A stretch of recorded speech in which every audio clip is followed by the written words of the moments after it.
In a true return to form, Team Liquid is able to take the first 2 victories here on day number 1 of the PGI EU qualifiers, and what a 2 victories they were, racking up plenty of kills to boot in the first one. Second one was a little bit more passive, but beyond that it does not matter because the chicken dinners are theirs. Welcome back, ladies and gentlemen, to the analysis desk as we continue to break everything down here for day number 1. To my left, Toffee's an Avenger as well. Gentlemen, so far, Team Liquid absolutely blasting through this one. Yeah, I mean, it's not, I don't want to say it's not a surprise. I guess it is a little bit concerning how they didn't technically even make it through the first round of qualifiers. Yes. They got in by the skin of their teeth. They had a little bit of a struggle there, but they're playing the way that we want to see them play. And when Liquid is on, Liquid is impossible to stop. And that's what we've seen today. Let's take a look at the standings here from games number 1 and 2 as they, oh, jeez Louise. Whoa, 1,240 points. And FaZe Clan starts sneaking on up there as well with that second place that they were able to take in game number 2. Team Blank has been consistent through games number 1 and 2 with a 5th place into 4th place, so that's where they've been getting their points from. Anything else that really stands out for you in your top 10 so far? I mean, I didn't expect Wizards to be so far up. They've been doing so good, but then again, they had that 3rd place in the first round. Otherwise, it looks kind of as expected. Yeah. Team Blank, Yeah. one of the not the dark horses, but a team that could potentially come up and show some of their strong skills. Alliance is in 5th, okay? And Alliance is in 5th, and this is great for me because prior to the opening of qualifiers, they were a team that we said, these guys have a lot of potential. They weren't in the mix to be a top 5 team in the world. They're performing really, really well here, and I think they've just had a couple of tough circles. They've been chasing a little bit, so I expect to see them in at least one game today pick up a lot of points. Let's take a look at 11th through 20th as well here, as Atlantis is going to be standing at the top of that and all the way down. Kind of a lot of names that we kind of expected to see start off a little bit slower here, considering plan setting, and some of these teams have not actually had the opportunity to really get things going. One surprise to me there is Copenhagen Flames, 100 points. Considering their game number 1, considering the position that they had, and I'd say they were getting a lot of knocks, but not necessarily the kill, so maybe that's the reason why they may be in that position. They got caught out on rotations from back to side. Lost 2 players, tried to get into the circle, but had a very rough time doing that. Honestly, I think that the positioning they had in the first game had some good tendencies. I like to see them continue that because I think they're going to be doing a lot better. Yeah, again, this is a team that we thought they'd do really well based on how they did in qualifiers, and they just haven't stepped up. I think another one there is a little bit rough for me. Rogue in 15th place. And honestly, Rogue is a team that at one point we were arguing around the time that we did Katowice that they were one of the top 5 teams in Europe. And now to see them in 15th place is not surprising based on some of the rotation stuff we've been seeing, but really frustrating. Well, that is the standings as it looks here. Excuse me. Whoa. Hello. That food caught up with me just a little bit. You're a little broken up over Rogue's performance. That's right. You know, what can you say? I just want everyone to do well. I just want everyone to do well. So, looking at game number 3, moving forwards here. Obviously, Team Liquid, 2 out of the 2 games. Very impressive performance from them. It would be amazing if they were able to take a 3rd, but they're definitely a team that comes in. And I want to ask you guys, how much of this has been adaptation, or do you think they've just been playing their own usual game? What do you think? I mean, I think that they've been playing their game. So, like, if you ask me what is Liquid's key to victory, it's that they gather information, they avoid third parties, and they have to ride the wave. And by that, I mean they're a very momentum-driven team. They work best when they feel like they're winning, when they feel like they're hitting their shots, and that's the Liquid that's come to play today. They came in on a high, and they have just been executing on a high and bouncing back constantly. I feel like they're not an emotional roster, but when they are on, as you said, on a high feel and they're running very good, I think they will keep striving at that. If they hit a rock and they are getting a 20th place, a 15th, whatever, I think they're going to be reconsidering if they're doing something wrong. But I think they should just continue what they're doing right now. They had some very incredible rotations and positioning in the first game. Also here, yes, Circles was close to them, but still, they played it as you should be able to. Judging off past tournament performances, is that rock going to sleep. In essence of, like, would they rather play all the 15 games in one day compared, even though it would be a massive slog? But that's just what it feels like for Team Liquid, right? And Liquid in a weird way gets stronger as the day goes on, but yes, you are correct. They have these like phenomenal days, and then the next day they're not the same Liquid when they come back. And I don't know what has caused that in the past. Sometimes we say maybe someone got sick or some food poisoning has come into play in that before. So hopefully that doesn't happen. I assume if they come out on top today, Scum will be very clear about everybody go home, eat some peanut butter and jelly sandwiches, drink nothing but water, be safe, stay healthy, safe, no skateboarding, come back and like do this thing right. That said, though, it is a little scary. We've seen teams in other qualifiers who had phenomenal first days and then came back to a very rocky second and third day when the 20-team meta kicks off at full steam. I mean, it shows how much of a fluctuation could potentially occur, even just from 2 games alone, right? If you see, at the end of 15 games or whatever, usually we're like, oh, this team's got 6,000 points. This team's got themselves 5,500 points. Team Liquid has got 1,240 points from 2 games, so there's still a huge amount of room for these teams to go through. When we talk about numbers breakdown, it's feasible in this tournament to come out of a game with anywhere from 15 to 19 kills in a chicken dinner if you're playing very aggressively. That's about 700 to 780 points on a swing, which means that at any given time, a team could pass Liquid in one game with a performance like that. Definitely. Yeah, we're only 2 games through. Yes, 1,200 points is fantastic. They need to be constant doing average top 5 if they want to be staying up there. Otherwise, we're going to see teams as FaZe, because FaZe, they're not stopping here. They're going to keep, if they have a bad game, they're going to salvage. They're going to get top 5, maybe top 2 if they had here. Yes, they tried to push. They had a very hard transition from that open place to the compound Blank was in. And I think that we're going to see, once you have FaZe getting some circles or being in a circle where they're going to have an easy rotation, they're going to have a lot more. They had a bad game. They had a bad game in the first one. The first one as well. Yeah. They could have gone out in 14th, but they managed to send Haxetti out through that flank play, and he survived. So they have had bad plays, and they're still in second place right now. So that to me just tells you how strong FaZe actually is. And Team Blank overall, 3rd place right now. Their consistency has been very powerful, no? Oh, for sure. I mean, honestly, I think they just need to continue doing it, All right, well, thank you very much, gentlemen. Time now to head over to game number 3. We're changing up our commentary team. It's time for Pansy and Sims. Have a good one.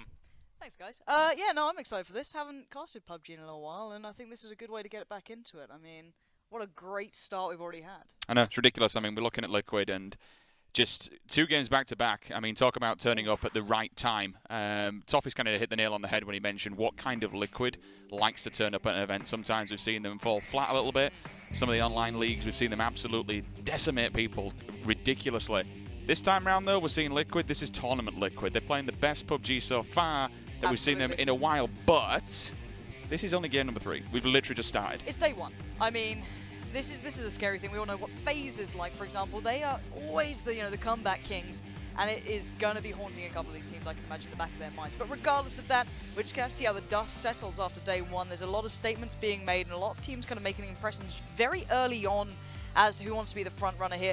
There's nothing being held back anymore. We theorized, we crafted ideas of, are they showing everything when we're on the, the smaller phase of this and the online portions? Now there's no holding back. Now you can't afford to hold anything back. You're with the big dogs here. These are the guys who qualified through such a long run, and you get to this point. You've got to remember when we've done through several rounds of qualification online, there's always been those 5 places that are going forward. All right, a couple of them squeaked in due to some little changes here, there, and everywhere. But now it's not about the money. It's about 3 places. That's all there is. Only 3 of these teams out of 20 can go forward to Berlin. And when you get to Berlin, there is $2 million. It's not bad, is it? I mean, it's not bad, is it? When you grow up, your mum and dad, what do you want to do? When you go, I want to play video games. There's no money in that. Well, bull. Look at it now. There is a lot of money in it nowadays, and it's fantastic to be able to see. And game number 3, she's live. You saw the plane coming down, started up at the north, headed down south, straight split through the middle of the map. So you would have thought everybody will be able to find their home territory rather easily. Yeah, pretty much. Eastern Circle pops in. We can just take our time and see who kind of maybe switches things up, if anyone's going to do something surprising. So far, so good. I'm not really seeing too much difference. I'm curious how FaZe do in this. I'm wondering how they get there. There's always a lot of that kind of jostling towards that southeast side. So that could be a fun one to keep eyes on. But beyond that, obviously the Western teams are sitting there going, cool, love that circle. But again, you guys at home, if you are watching, if you're wanting to let us know your thoughts on the matchups and who you think is going to do well and who's outstanding to you so far, just get on Twitter, #PGI2018. Easy. Just get involved. How have you been finding the the metas and the guns switching up? Obviously, we've had a few changes here and there and everywhere. Any specific kind of metas you're looking forward to seeing? Yeah? Just give me the M24 into play. He's changed things up a little bit. I think especially with the losing the level 3 helmets so much. That meta change made me so happy. Yeah, I love seeing that coming back in because it was the I say AR meta. It was for a while. I mean, you'd kind of double stack it, right? You'd have either a 416 and a SCAR, one you put on, single tap with a nice vert, and you'd be better off than having a Car 98. So for me, I'm happy seeing it being a little bit more specified to role. I think that's really exciting to see, and I think we're seeing more specialists coming through who really excel when they have that sniper rifle or they get that kind of DMR. And I love seeing that ability coming in. So for me, I think that's really exciting. We'll see if that actually plays any sort of aspect into the game, though. To speak of a larger picture, there was an update that it came in with patch number 14, which I think is a slightly modified version that we are playing on. But one of the comments in that was increase world spawns of DMRs. Now, I think that's gone rather underrated in this bigger terminology of these level 3s no longer being readily available. Been a long-distance man's kind of game. We're talking about the 762 meta that came through with patch number 12. The fact that you've got SLRs, the fact you've got minis, the world spawn of them's increased, but the damage multiplier increase that we got from that patch 12 as well, it's pretty much turned everything on its head. You've got, like you said, your riflemen now are absolutely key to winning battles. All right, when you get up close and personal, you have to be able to take your battles, which we've seen, towards that final circle. You need to work together, you need to get the spawns, you need to be able to split it between it and go for where you're going to be approaching the fight, so to speak. But it's a long-distance man's game these days. Yeah, no, it absolutely is. It's changed it up. And you throw your mind back not too long ago. Let's say you guys at home only watch the bigger tournaments, right, when they roll around. You don't have the time to watch all the online leagues. You don't see that meta shifting slowly but surely. And you'll be thinking, God, there's a lot of minis coming back in. That thing was dropped. That was not looking so hot for a long time. Now it is key to this. So you got the damage multiplier on that bad boy. And obviously then you had the recall recovery rate, which was the more important thing because you can't spam it. But being able to at least tap fire down. 2-3 shots come in real handy. Lane people across map is ridiculous. Yeah. So far so good. No one's really had too much to worry about. Everyone's kind of got their decided spots. FaZe did make it around. We got to see them in the boat, kind of taking their time towards Milta. Beyond that, it's all looking okay. No one looks completely pushed out of position. I think everyone's getting what they relatively need. Problematic issues could occur if you're going to be going more towards the northern edge of that circle. It depends where people want to come in. If you want to take the Yasnaya bridge, you might have Liquid you've got to deal with. Obviously, Liquid, they do know they've got another team in there in the form of Wizards. They're going to be sharing Yasnaya. I think on one of the broadcasts we did, Scoob were like, nah, we don't share this. This is a one-team kind of place. Unfortunately, Scoob, it's not. For these qualifiers and for many other ones, it's going to be a two-team. So they have to deal with them, but they've been dealing with them pretty well. I mean, back-to-back wins, that is no easy feat. And you can't say enough how good it is. Going forward, being able to build points and bank points early on, it then gives you the kind of a backup plan if you do fall, if you do trip, if you do get that 20th place in one of the games. Because PUBG, anything goes and anything can happen. In the nicest way, and I think we all know that. The main ability in this game at the moment is managing RNG. And people think, well, how do you do that? I mean, it's about it is minimizing the RNG factor. It's simple as that, and Liquid are very good at that. I think we're seeing that becoming a factor. I think FaZe play a dangerous game. They leave it a little late in the day to kind of turn it on, but when they do, they're there. But still, you look at the other teams, you could say the same thing about them. But for me, Liquid are doing wonderfully. Let's have a little look at this crate. What do we have coming through to start with? I'm still a fan of the MK. I think it's gone a little unloved these days because of obviously the sniper adjustments. You look at the SKS in comparison or something along those lines. It doesn't supersede it massively. Range-wise, I think it's still superior. One of the things I've caught for a few players doing, and I have done it myself, since watching them on stream, you got to remember that gun has a fully automatic system. You can put it on full auto. It's 61 per bullet. It's 7.62. You can actually stick a sniper, an SLR, anything on your back. Very versatile. You can literally put the red dot on the MK and use it as you can breach buildings with a 61 power weapon. It's not bad. It's disgusting. Did you see Shroud? Did anyone ever watch Shroud? Just baiting in chat, obviously. Yeah. Kappa. Why the heck? No, it's like if you watched him do it, I think he was one of the earlier players who obviously is notable. Everyone's tried it at some point, but he made it count. And you see the recoil on the thing. Like, don't get me wrong, it's got damage, but you got to be able to control that bad boy. It kicks. It kicks. It's a bit of a mule, but you watch his arm when he pulls the recoil down. It moves. But if you can do that, very versatile gun. So it's nice to see that into play. Happy with that one. And I think Everyone knows it by now, but the 3-3 supplement is always the big storyline with that. Rotations will begin to pull in Here there. You can comes see the a Yaz couple of moves as well. fair few of them hitting the boats, hitting the wall. They're going to make their way across. At the moment, it's going to be who we got on that opposing side. So we've got Grow Up. A couple of their members will be straggling behind, but not too far. Primorse Ferry, where they've been looting since then. Rogue, they're going to go across a little bit earlier, obviously getting punished from the previous round. They'll now be aware that that's a possibility. Penta doing the exact same again. You want to come across here, Rogue? We're just going to kill you. So go elsewhere, my friends. Where they go is the interesting one. They've got plenty of time so they can do this. If they're going to trek along the edge of the water, go all the way up north. If you really wanted to, you could come in at Kameshki. Yeah. It's a long rotation, but it's doable. You can see Rogue, they're actually sharing boats 2 different ways. Because in the middle, you've got Atlantis. Atlantis taking Novo. They're going to kind of put down some shots. But once again, we've still got this engagement going on between Knights and Method. They did cop for each other earlier on. Yep. That's going to be Andy does back away from the vehicle as he takes out the tyres. But it's going to be Raffi who's taking out both Frozza and Gavin. Yeah, that's a big pickup early on. The SMGs, we know they can do work, and we're seeing the Vector there being put into the spotlight. So not surprising that being the case. I'm curious where that went down, though, where they've been able to find each other. I can't quite see that. But again, it's early games, it's early days. A lot of this is being caught in rotations, or maybe at a push of seeing a couple of breaches coming in. I'm going to spray on the way.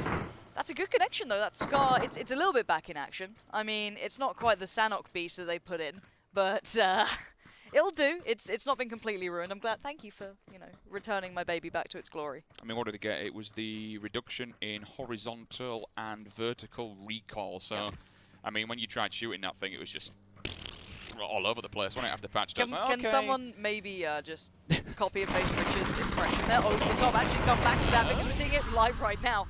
Beautiful work from him, catching him on the rotation. Oh, that's them gone. Really good angle, and I think, yeah, indeed, that is a team down. That's the first team caught on rotations, good positioning on the hills. I mean, but that's also bad luck sometimes. You call it what it is. Good shots from him, but for the other team, you had to rotate, you picked your poison, and you get picked up. I'm sorry, but when you call yourself Red Zone, you're asking for it. it. You're absolutely asking for it, and they're the first team. Unfortunately, that will be leaving us. Thankfully, Frozza doesn't actually flip in a vehicle and kill the rest of his teammates. Nevertheless, he's down and out. So 76 players will remain on Erangel. Chris, they know exactly where he is. Method, in a couple of previous rounds, we've seen them trapped inside, maybe squished between several teams. Fawn over here from back to Zaki. They will have the compound. They can just chill, but they've got the 2-2 split. You can just see the compound in the distance, so they'll happily chill for now. Don't really have to move. They've got the vehicle. It's behind the wall. The tyres are safe. If you do wonder why people park them inside, take the bikes inside the houses, you think, oh, what's this guy doing? Why don't you just bail and run for it? Simple factor. You keep the vehicles, you keep the utility, you can stay mobile. Keep moving, keep doing what you want. Teams will go for those tyres. Oh, yeah. And Smart. I do like the fact that they get a big jump when they burst now. Oh, yeah. Because you can actually, it's worth aiming for the tyres to try and pop them, to try and flip them. That buggy will fly for a mile if you clip the tyres. Yeah, it's a lot different from when you saw it a long time ago now. Once that change came in, I think people really realized what you can do with that. And honestly, with people parking things in the buildings, I just hope it's like, role-playing. That's what I hope for. I hope it's, when you drive really safely in like GTA, when you're like, I'll just stick to the speeds and stuff. Like, I was really hoping behind you just yeah. Sorry, officer. But overall, we can get back to the action because this could be a breach here. This is a bit dangerous from Chris. I mean, I don't know how. He's very alone as well. I don't see any of his teammates beside him, so he's going to get audio cues pretty soon. He knows where they are. He's found a nice angle to approach from. 2-2'd up, a bare minimum. 3 bag on the back, and the AK, we know that thing can shred, but did he get spotted? He does now. Nice little jiggle peek on the corner. Doesn't give too much away, but he's outnumbered here. They can always trade him. That's the scary part. Trying to isolate one of these 3-4 players. You're praying out a nade or a flash or something because they're so viable now, but I don't know what he can get out of this because look at who's coming around the corner. He's going to test the patience. One's going to go on there. Heavy flank behind, and that's an easy pick up there for Aros Wizards. 15 points in the bag. Method, they unfortunately lose Chris, one of their big fraggers, their big hitters. Big fan, do a lot of duos with him. The man can absolutely snipe. But Method, unfortunately, they will lose him from game number 3. Looking further afield towards the prison area. Lo and behold, we've got FaZe. Quite a few times we'll see these guys just hovering around the rock side. And another not surprising issue is Fuzzface with a sniper. Always scary. Doesn't matter what he's got on it. Ridiculous. Iron sights. Doesn't matter. Terrifying. Kill him. I want to see Liquid's position as well. 2-2'd up. A lot of the teams going for 2-2s here. Again, real estate. It's not free in this one. It's not the meme, but we are going to be seeing Knights again really, they're in a lot of action early on. This will give FaZe, I guess, a bit of a heads up too. That's a scary thing. That's only across the way in prison. They'll hear this. They'll know that 2 teams are around, so they can now maybe try and train their attention towards it. That mini with a suppressor 4 times, really complementing this. But you can see the gear is not perfect. That level 1 can be ripped off pretty quick here. Texas is one of my kind of players. I'm a big fan of how... He came on really well as well. Like, how you see him just pure aggression. It's not actually pure aggression, but he's not afraid to A, go for a fight, B, pick a fight, or C, even take a fight. Like, if one does kind of prompt itself, he won't just bail for it, try and run away. It's like, all right, boys, if you fancy a bit, let's rock and roll. No, I was really impressed with him during the online portion of this, how well he performed, and kind of the scouting ability and the firepower that I guess kind of came along with that. It was very nice to witness. And as I theorized, we are seeing FaZe keeping tabs on this team. Whether or not they engage, it looks like they are. Not afraid to kind of try and keep territory either. That's something you've got to keep in mind. Some of these fights aren't necessarily with the intention fully to engage in 100% of a fight. It might just be to show area dominance, to try and ward teams away and keep them relatively respectful of this, because now the other team knows they're pinched. Now they know that they've got Knights beside them, they've got FaZe coming back, and now you put Fuzzface into this. You're switching in another player who has that 4 times, who has the Car 98. He can play this hill. It's a nice little deflate off the back. You're still in control of the angle and how much you're showing. Didn't quite catch the player there. I think the scope just occluded him, but he does catch a glimpse. We'll see if he does deliver a shot here. He's actually being warded off as well. Again, very careful on the line of sight and the angles that they're willing to peek on. He's got a nice little tree to play off, which we'll use now. But a lot of long-range fights coming in, also showing just like, hey guys, don't come around here. It's, we've already got this compound, we've got this area, not for you. So he gets his 1 shot off there, and now he's going to run back, and that's mainly because obviously you'll see Hexate, Mexit, they'll move up. They've got the M4. They'll take a few shots. It's kind of a bait and switch tactic. You then send Fuzzface up. They kind of say, "Oh, it's all right. He's only got an, it's only got an AR. Well, we can see what we can do off this. See if we can get a pick ourselves." Lo and behold, to them though, he's got a Car 98 in hand. Now he'll back off from this one. The warning shots have been laid down, as you mentioned, kind of area dominance, so to speak. I think it's a little bit smaller mind, but I think that's an M24 knock coming on to Maraku. Welcome to South George. Unfortunately, welcome to. Fighting the dirt, my friend. Unfortunately, he's going to be losing his helmet to that one. So the M24, all right, it did get a little bit of a nerf. It's gone down from 88 damage a bullet down to 79. But with the multipliers, with everything else, it's still one of the, if not the most strongest sniper rifles by the AWM. If you find that bad boy on this map, you are bound to put people in coffins because it's such a nasty, nasty weapon. But again, the downside to it, if there was a downside, is the loudness. The sound it makes when it goes off, it's just like, okay, the dinner bell's ringing. Yeah, don't come around here. It's like the old Lee Enfield in DayZ, you know what I mean? No one's shooting that in Cherno because you're just in trouble. But it honestly, you put a suppressor on that thing though, and it is the best sound in the world to me. It's so weird. It's just like a yeah, it's really weird, isn't it? You always know what it is like. That's a Silence 24. Yeah, all right. Like, let's go somewhere else. Heads on a swivel, boys. Yeah, here we go. Let's see that next circle hit as well. This could put a couple of noses out of place. Northeast, eastern side, a lot of teams there. Going to have to work their way forward, and there's not that much hard cover in the essence of buildings. Terrain becomes something they can be looking at, which there is a couple of nice deflates, but there's already teams here. That south side, plenty available. That hill might get considered from some of these teams, going from the eastern side, try and make a swing around there quick. Again, though, a lot of these teams are going to be making their moves fast, and bear in mind, FaZe isn't in the circle either. They're watching the other teams rotate very early on, but you're loving that 4-1-6 with that vert grip. That just makes it just bounce perfectly. Northern edge of this circle could become very, very busy. 1, 2, 3, 4 teams currently eluding on the edge. 2 of them do still have to move in. You've got Wizards, we have Singularity, we have Flames. They've all got to come down from the hillside, from Yasnaya. And there's going to be a full wave just sat, chilling, waiting. Wizard are already in. We've got Liquid. You say that, they appear on the screen. Singularity go flying by. They've been doing well. All right. I'm not going to take anything away from them because to get 2 wins back-to-back is a massive effort. They've got the FaZe circles. They did. They've been shouting G-Core, G-Core, G-Core, and lo and behold, they've just appeared. But even so, and this is kind of talking like when we look back to Game 1, you saw, Scoom's one of the IGLs on this. He's the one who'll be pulling the shots, telling them where to go. They went all the way to the west. Wham, bam, thank you, ma'am. They had a hard shift to the opposing side, but they still dealt with it. Yeah, no, that's the thing. Again, they're very good at dealing with bad hands if they get given them. And we are seeing a long swing from a couple of teams. I think Wizards just racked up a kill there. That could be on towards the Copenhagen Flames. And, well, FaZe now getting ready to pounce. They're going to be trying to pincer in towards the Knights. And Cram already going down is problematic. You see Gemty there laying down a couple of bullets, but warded off as well. FaZe not having an easy time, but look at this positioning coming in from Muxy. Up above, should have an angle on this. He might have issues if he gets spotted out too quickly, but he's going to be able to get the kill. Comfy on that one, and now they can gatekeep. They can be a real nuisance to this team because look at the positions that they hold.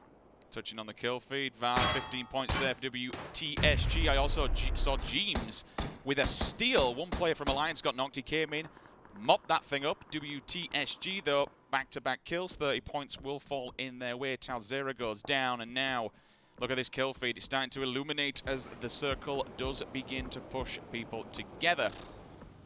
Look at all those grenades. They're just trying to decide how to take this fight. Both teams to the side of the defilade, but that grenade is found. That's a belter. It absolutely is. There's very limited split potential here as well. Look at the terrain. It doesn't really allow you to do the 2-2 splits or find a, I guess, dominating angle off the back of this because they will have the terrain advantage holding the peak above, so you'd silhouette first. So they can't really engage unless they can redefine it with smokes or flashes that are so viable these days, which they might want to go on. They know they need to kind of do something about this, otherwise you're always teetering on that edge of, we can't peek anywhere, we're completely passive in this situation. Uh-oh. Ooh, he's being kept humble about this. Has to put his head down towards the ground. Find a bit of cover. That could have been Liquid. Oh, no, sorry. It's 17's outside, so that's going to be FaZe still on them as they do approach in. Foxic goes down again from Knights, so FaZe doing an awful lot of damage here to the Pittsburgh Knights. I think that's 2, potentially even 3 people now they've removed from that team. 68 are alive. We still got this battle going on, but Wizards, Flames, look at them. They're all just pincered in, and all of a sudden Ibby's on the team. T-Bone hits the deck. Yeah, this could be a big one. They've got to be so careful here. That gear isn't perfect regardless. You can see it's a little bit limp. Ooh, don't do that. We're on the way anyway with the buggy. They need to now swing around. They'll probably take a lot more blue damage because of this. They might have to go all the way around. I don't know where they're going to go. That's the thing. They're in a real issue because look how many teams there are and how dense this area is going to be. There's almost no, I guess, compounds here. You're still seeing Ibby getting kills. I think that was just the confirmation of the kill that he knocked earlier. That aside, though, everyone's going to have to crunch into this, and there's very little room to be playing for anymore, so there's going to be a big wave of kills coming to the circle because there's not enough places where teams can sit comfortably anymore. Who's in this currently? You're looking at Liquid still have at least a side of that hill to play off, which is very, very powerful, but otherwise, look at that road. It's the flood of colors. Second person there, unfortunately, from Flames. Across to the N24. Move across to Ghost's POV, Scar in hand. Atlantis, they are on the rotation. They'll take a lot of damage from that 5.56. Again, third time unlucky for Flames. Another victim of the M24. The Wizards are just holding them back. I think they've got a hut in the middle of the field, so not a lot of real estate to play with. That's a great spot from Blank as well. That's one of the strongest, I guess, defilators at this point. You have a very wide open area where you have to be very mindful of, but your back has that hill beside it, so unless you get breached on, they really commit and they know that position, which could happen, or you get picked apart, which also could happen. But we can come back to that because look at this fight. We've got Alliance very much creeping the bottom of that hill. Samty with that DP up above. Has to go on the reload. 41 bullets, clearly not enough here, but still has the mini to supplement too. But 2 players that can be just so, dying to get into this, chomping at the bit, but that blue's going to move them up soon. And you can see Samty so aware. A couple of shots could be coming in. It's very easy to close on. There's real to hatch actually found Ibby, so now they need to respond. Ibby's actually been killed as well. They confirmed that. They are not going easy on this one, but with the blue on their back, Alliance need to make the moves. But that's a good angle again. Samty forced off it. He can't take this fight. You don't want to risk that. Move up, move around, find a new way to fight this, because Skoom is so ready on this too. Jeem's prowling around as well. They know there's a time limit on how dangerous Alliance can be. They have to move soon. Flames still taking damage in the kill feed. Currently, we are fixated on this one. James with the left and right. We'll try and drop a few bullets again, just kind of bringing down a fair bit of dominance. But we move across to Eleganten, I think it is. I'll leave you to that. It's actually Electric Giant, apparently, in Danish. So there Fair you go. enough. I can go with the English version. There we go. I like that. Drayden, MK14 in hand. So the Knights, they've actually got themselves a nice care package there. That'll be level 3'd up as well for getting the crate. And I think Moonwolf may have just dropped to 19th. Samty finds the timing so well on the move. Jeems is aggressive as well. They were kind of supporting each other. One holds the angle in case they were going to try and peek up from that slightly deeper side. But no, they've really cost them a lot here. And you have to see Reels with that question is like, do I go for the revive? Do I have time? Am I going to peek again? But look at this over here. It's Method now in a bit of a predicament. 80 does get down, Pony Rider. But Method just about staying alive. That was hectic as hell. But they do hold on. 17 teams still in this. 57 players alive. Liquid will eventually have to work their way around as well. Alliance did get off the revives. Alliance just being a real pest here. My little northern friend, Sigzy, from down the road in Lichfield. He does stay alive to fight again another day, but potentially maybe not for these two. They lose their helmets back to back. Crawling, begging for help. Please, res me, my friends. They are inside. They need to be careful of that window because clearly snipers do have eyes on them. Liquid will be just on the edge. They will be inside, so they absolutely know. Well, saying that, no, I'm about to say Alliance need to push them, and they don't. They can just run the edge of heaven.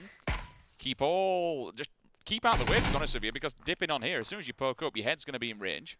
It's not good. But the problem, like, they're kind of, I hate to say it, screwed regardless. It's as much as they are safe to a degree down there, they're at the mercy of when Liquid want to peek them. They have Peeker's advantage. I know you don't like peeking over lips like that because all you show is the helmet, so obviously you're a quick kill, no matter what you're against. But again, you don't want to have a team completely defining what you're going on. But now we can look at what positions we have here. This is a lot of potential third-partying coming in. Who gets what angle? Penta, curious positioning, bit of cover there, but you can see it depends on a tiniest amount of, I guess, terrain coming through. And the circle does have a little bit of a edge towards the southern side, but it's not a big problem apart from the teams towards the north. Wizards, bit of an issue. Liquid on the move. Alliance get a bit of respite. They're going to try and catch one on the way, but for now it's just Reals laying down the fire. They have made it, I guess, this, to a bit of safety. Alliance need to move themselves as well, maybe try and take this moment as Liquid get a lot of attention. Jeez, what? He just goes past, hits one. All right, oh my god. Oh my god, the dodge. And that's his body. Bye-bye. But the LMG could do damage to Samty. That carries smoking, so they're going to get out and bail now, because if that thing goes off, they're all in kinds of danger. Those vehicles are going to be tanked up to hell, which is generally what you see when people start to run the gauntlet with these rotations. The smokes are going to be there. They're going to at least be able to get themselves back. Unfortunately, though, for Cypher, Phaser, excuse me, not Cypher, Phaser will just be sitting. And how he didn't get run over again, I'll never know. That was amazing. Those moves. Just so smooth. He kind of fixated on trying to maybe answer back a bit. It's like, well, there's more vehicles. I probably didn't expect to see that many at this point in the game. It's going to be a difficult one for Method. All right, they're safe for now. They are inside the circle. But as soon as they get out, I think they've got about 3 teams facing them. All right. They lost Chris earlier on, so to at least still keep 3 alive going into this one. 3 alive here for Liquid. I'm not entirely sure who does actually have 4 still remaining. Wizards I can see straight away. I think Atlantis, Penta, yeah, you did mention. Meantime. The Grow Up also have 4, so fair few teams going into this one. 49 alive, still 16 teams, and we are seeing this. I think we'll see this throughout the entirety of this weekend. People staying alive all the way until the late game. I think these teams are so experienced now. They play the circle so well. They try and keep the threats to a, I guess, manageable amount. But you can see this compound being tested from 2 angles. You not only have the people on the same sort of level, but third party comes in, Grow Up in the back lines, actually helping out this team right here. You can see the knock coming through. That is wonderful for them. I don't know if Gaxi knows it, but he's going to find out pretty soon that you've got a bit of an angel watching over you somewhere. I love the AKM on the back door. Just, that's kind of a door you don't want to, a knock you don't want to answer, so to speak. If that had gone in, that'd have been incredible. Gax is going to go for another one, so he can at least aim it a little bit higher. Meanwhile, Morocco and Larson working on Walter. He's down and dead. And he gets the nade as well, so it went through. They've got another knock. They could potentially wipe this team. It's basically down to this one man. Rolsey going to have to make something happen for himself here. In the smoke he goes. I've seen him. This is smart. This is nice. This is a bit naughty, but on the back lines, on the flank. Oh, the tree is done you, Rolsey. Unaware, unsure, tries to get to cover, but surely in the heels. He's going to die here. No, he's managing to stay alive. And now the other team's just following in towards him. Miraku's going to get back through the window, and there it is. Eliminated, executed, its job done. Scoob, in the meantime, has been getting a couple of kills. We are seeing WTSG holding onto that compound, even while being breached. Welcome to South George. What a name. They've got a little tagline as well. I think it's like, we have a lovely beach and a nice bridge. It's great. Nice. It's even on the logo and everything. Nice. Liquid, still chilling down. All tanked Rogue up. They're going to get the stims on, get to 100 HP. Still pointing down smokes, making sure that nobody can actually get some really long distance shots on them. They're probably blowing those vehicles up themselves and step back so they don't cause any kind of damage, but here comes the push from behind. This is the third party in coming in. We discussed Method's problems and their benefits, but with this circle shift, they can be the ones pushing these teams forward. Grow Up and out in between a rock and a hard place. You've got Penta and forward of them, you've got Method behind them, and they've just got a dip to run through. They need to make up their minds as to what they can get done here. Moleman just sprays in wildly, trying to get maybe some shots to connect, some suppressing fire. Grow Up now need to dig their heels in and try and hold on to this because they know that Method need to come their way to a degree, but it depends on the timing. There's still a team behind Method as well, so timing is everything in this game. Moleman, nice control on the Scar. Disgusting. but no kills to be coming through here. Nades are paramount, and that nade could be problematic for this young man. That's a third party. And he's been knocked from behind. That's miraculous. That's going to do them dividends here. They could push on this. Look at this play. Grop just going to take that as like, all right, let's do this. We got to go now. We need to alleviate this pressure from this pressure point coming through. And Simplest, that is incredible play from him. Really smart approach. He does spot one. He might spot two. He's going to take his time. This is so nice. Please tell me you've got the aim to back this up. And he does indeed. Grow up. Tearing up the opponent's Method down and out and looking worse for wear. And Grub hold on to this. FaZe is starting to light up the kill feed as well. But for now, that's a play you've got to be proud of. Simplest gets the call, runs for it. Absolutely fantastic. 3 down, back to back to back. Method, they're gone, they're dead. Hexetido in the kill feed. You wouldn't expect any less. One player from IB. That nade. Hits the car. How is he alive? How does he get away with that? I do not know, but Flank aren't looking too bad themselves either. Nice positioning, a little tunnel vision for now, but there isn't too many threats until that team towards the southeast of them really comes into the matter, but they're going to try and move on this Grop. Hot on their heels, though. They want a bit of the action here. Gemty is finding players. WTSG as well, finding a couple of Liquid boys. I'm not sure how Liquid are looking in this. There's only 8 teams alive.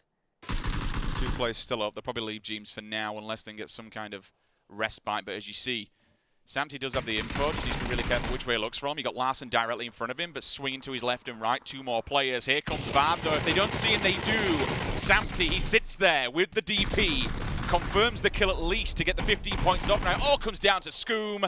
Takes a bullet to the brain. Liquid, they're out in 8th place. But with 2 back-to-back chicken dinners, we'll see if that can change the position of the table at the moment. FaZe were hot on their heels with Xheti playing a vital role in that staying alive, but now it comes down to 7 teams, 20 players remaining. Yeah, we've got to look towards FaZe as well in this one, and Blank up against them, who are all within that kind of considered to do well spot. You are seeing a bit of a trade out coming between them as well. Not sure what the terrain they're working with here. Fuzzface does have a bit of a defilade, but his teammates are being picked up. Lockwood's punishing. Now, I'm curious as to how this unfolds, because you've got Penta being a bit of a third party as well. There's a lot of issues, and when that blue starts to move, they're both in trouble. Look at this, though. Hexete just on the flank. Takes it left, knocks one. In fact, it's a finish. MBS takes the bullet. Fuzzface comes in, finds Lockwood. So they're just mopping people up left, right, and centre. 10 kills on the board. I love how we just both know it at the same time. It's incredible. That's the third. Make it 11. Wipe the team. You just see how they spread out to get it. It's amazing. This is big. Look how much room that's opened up for FaZe. They could walk into Rogue, sure, that's the next big thing, who are also being very greedy on circle space. They want that. Got 3 big positions, but WTSG try to face Penta, and they suffer for it. 5 teams now remain. It's getting pretty hot, and Penta still have a lot of players alive, all 4 standing. Not as many kills as FaZe, for example, but that's beyond the point. Now Rogue are engaging towards FaZe. That southern push has become paramount. How do FaZe deal with this? You got Gemty on the eastern push, going to try and get a line of sight, maybe alleviate some of that pressure, work off this defilade to deny the line of sight that they might be holding currently, but I don't know what angles they're working with. And the blue on their back, they've got to move now. Penta as well in such a good spot here. Gemty has taken his time. This is what you call cool, calm, and collected under pressure. When he delivers, he needs to know that he gets the kill. Tap, tap, tap. No connections just yet, but all of a sudden, he gets the call from his teammate. They need some help. He looks swing straight across. He might have just helped him out from knocking there, but giving himself up. Excuse me. Hello? They just came in with a car? Do you mind, Fuzzface? What do you think you're doing? How have they just done that? Omega lol. Omega. As Rogue if he still just have players alive, keep in mind. So it's not over yet, and they actually have themselves in the circle, but Penta is starting to get a little bit anxious. They want in on the action. They've got 4 players. They want some real estate. Treat yourself, boys. Get a little bit of something. Because at the moment, they're looking like they want to deny FaZe and Rogue, deny that side of the circle. They've got the good position to do exactly that, raining fire from above. But you don't get away with it easily here. This isn't the little leagues. This is the big leagues, and these boys punish if you turn around. Let's see if they can get any shots from above, though. They're being very cautious. You can see that peak in there going for very, very reserved, because even Rogue is still firing on all cylinders, but finally they get put down. Now, that's helped out FaZe. Little do they know that. They know FaZe are around somewhere, but I don't think they know exactly where they are. Now, Gemty has gone down. That's what they need to be very careful of. At the moment, they don't. I don't think they know exactly where FaZe are. They've been so fixated on Rogue, they've actually just completely looked over FaZe. They're just sitting down in this ditch. They might have heard the vehicle earlier on, but this becomes very, very problematic. As soon as they come over this hill, they need to make sure they kill these guys that are below them, because Hexete, Fuzzface, these are the guys that will clutch. AKM in hand. I think that's a scar on the backbone as well, potentially, if I'm seeing it correctly. No, it's an M4, excuse me. Okay. But Hexete with an AKM up close and personal, he's going to do so much damage. Okay, so let's look at the terrain we have here. FaZe can hold the lip of that hill, and deny the pushover. There's a little dip between them and Rogue. Now, the problem is, FaZe have no easy route. Penta will probably push over this way at some point, I can imagine. And then they'll have a fight, and the third party becomes an issue with Rogue. Now, Rogue are only down to one man. He's going to try and just stay alive. That's as simple as it is. He's in the circle. He doesn't want any of this. But then you've got the other team in towards the north. Now, they could be a spoiler to all of this. They could play it slow. You can see it. Look at this. Individual players. It's whether or not FaZe, even as a one-man band, with an LMG up this close and personal, he could potentially wipe these two guys out. Yep. On Eleganton, if they don't look his way. It all comes down to this initial fight. Who's going to make the first push? Rogue don't have to do anything. The solo player can just chill for now. And that's exactly what he wants to do. He can't do anything against these teams. 2 versus 1, 3 versus 1. Who's going to spoil what we do? Oh, the fight. This is perfect for Rogue and FaZe. They're fighting right now. Now, you can see this is a good bit of, I guess, mental check to keep tabs on that little bit of a dip because they know there's potential for players. And this is them. Can they get away with it? Can FaZe somehow be the ultimate snacks? They are working their way up, and they could, in theory, chase Penta's heals. In theory. He's gone for the fight. That could be a mistake now. He could be punished for this one. He had to make a move. He decided when it was to use the last bit of that smoke to try and find a bit of cover. They've still put down another. This isn't bad. Everyone's so tentative. Everyone's so scared. Fuzzface, he's dancing. He's trying to get back into this. He might have to die to the blue if he does want to deny the points. But here comes Savage. Maybe he from the back lines can make this count. That's some big kills coming in. But the blues caught him. He got tunnel visioned. We're down to 3 teams here. Can we just appreciate that this single crossfire that just came in just put FaZe into third position? Hello? We're down to FaZe and Rogue. This is it. Haxetti's still there. Rogue still has a player there. This is the 1v1. Crossfire. The crossfire did it. All of a sudden he stepped up, then Eleganton from across. Haxetti does not have a helmet, I'm pretty sure. I don't know what his vest is like. He's looking worse for wear. Fuffin's position would have been noted by now as well. So they're roughly aware of where each other are, but they don't have exacts. He's going to give it up, is surely. I think if he does it, then fair play to him because he wants to deny them points. But I mean, you don't want to count yourself out in a situation. That's not how this works. You fight for every last bit you can. I'm not having that. Let's watch him boost up. Let's see on the other. Can we go third person? Let's see what he's got. Like maybe a help. Oh, okay, so he's relatively well geared still. DP, sure, it's and backpack off, true snake. So this is smart if you don't play these games often. Take the backpack off. It's a lot easier to be able to be non-spotted because of that, essentially. It gives you a lower profile. Now, Haxetti has the high ground, so he could look up and over this. He could get that angle. But time is going to kick in right now. 1 second, it's go time. They've got to get to the circle. They've got to get to the center of this. It's a matter of survival, and Haxetti is looking so desperately for this. Fuffins is holding his nerve as long as he can, creeping his way forward. Haxetti, inch by inch, step by step. Look at the lean. Getting closer. Trying to just survey the ground in front of him. Been laid down though with the Has he seen the bag? He could be baiting on the bag as well, Fuffins. That could be the interesting element here. Haxetti could open up fire on it. He does not have sustain. He needs to deliver those bullets as they come in, and you can see them creeping ever closer. What's so scary is just the tripod's out. Been laid down with this. Fuffins will get the silhouette off this.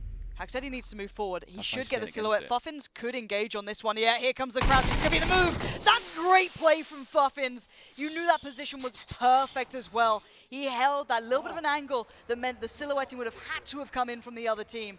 Really well played, and in the end, considering that was one man standing for a very long time there, he was able to keep cool under pressure. But as you highlighted, that crossfire at the end, Rogue coming in, and the others, it was so many issues for Penta there. You saw them struggling. 7 kills, though. And a chicken dinner. That's exactly what Rogue needed, to be honest. We did see them not potentially playing to the best of their abilities. Obviously, in the previous round, they did unfortunately go out in 20th, but a much-needed win. It will put them back in the running here. Absolutely, and enough from us. We can head back to the desk to break that one down fully.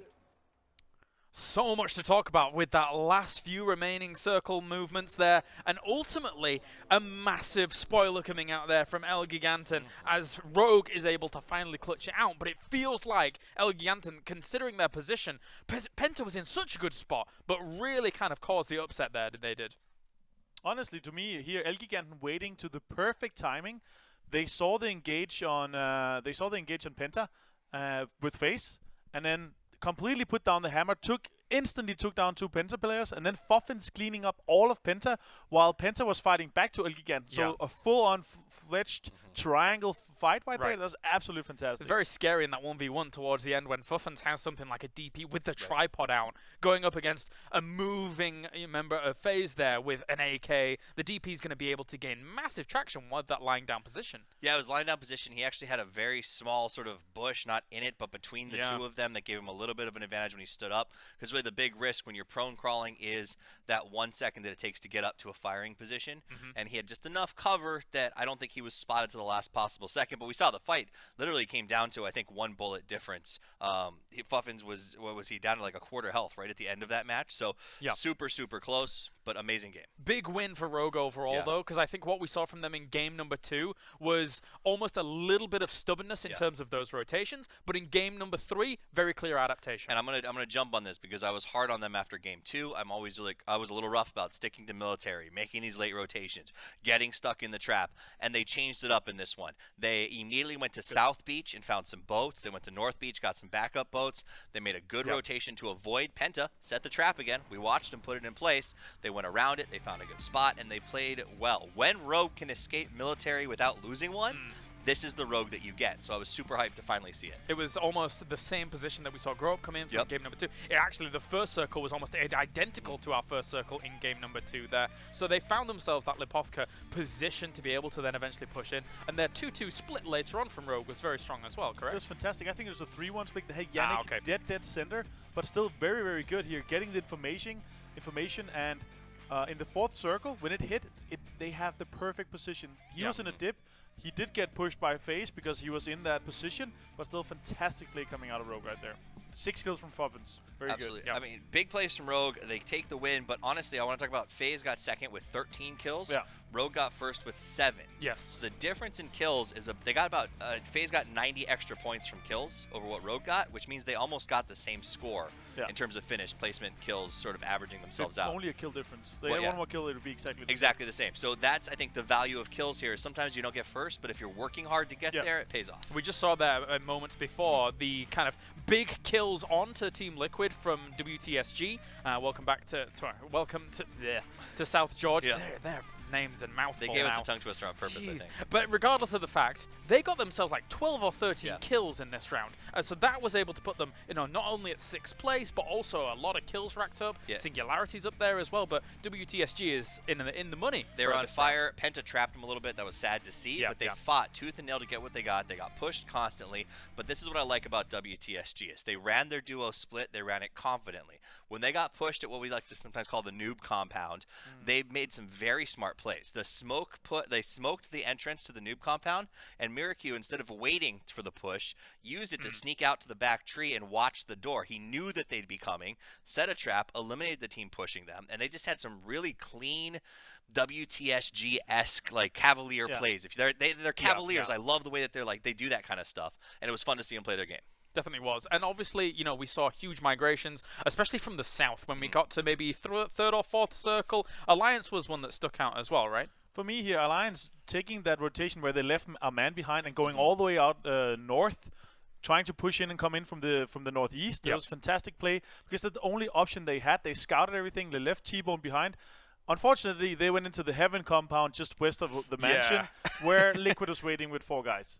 That's the story of Heaven. And when you get there, you're pretty much – I don't say you get to Heaven, you're gates. dead. But honestly, though, like every time I watch a game where like Heaven compound gets contested, it's always a two top teams. They always go to war, and whoever is in Heaven just ends up being dead anyway. I mean, Liquid won the fight, but they came out in 8th. There's no – I mean, it's a cool compound, but there's no escaping Heaven. Like literally, there's no way out without taking insane amounts of fire, and that's what happened. They won the fight. They lost too much, and they couldn't get away. Once you're there, you're there. You got people like Albert Einstein up there. I'm okay with that. Fair enough. Very, very smart mind. Very smart mind. And that basically kind of does it for game number 3. But for Rogue to be able to get that victory after having a bit of a rough start, I would say, that's got to be a real confidence booster for them to begin. Yeah, I mean, this is earlier than normal. That's what I like about FaZe, right? FaZe is usually kind of first day and then like kind of takes off like a rocket the second places, today to have them playing very well, and then obviously Rogue, what were they, 15th before this. Yep. This is huge. Confidence booster. Shows that they were right to change up their strategy, and I think that'll encourage them going forward. I mean, that is very important that you mention as well, because FaZe here getting a second place and then into a second place. It's not just those second places, because I think they were about 800 points after the second game. They got themselves 13 kills and a second place here at Avengers. So that's massive points racking up for the start of the day. They're going to be on 1,400 points, which is a beautiful average without winning any game. They're just consistent, and that's what you need to be. You need to be consistent and also be racking up those kills. Team Blank getting themselves 7th, so they're constantly sticking in some of these top spots, and that's how things are going to break down here for game number 3. Thank you very much, gentlemen. It's time for a short break here at the PGI EU qualifiers. When we return, we have 2 more games left. Game number 4 on the way very soon.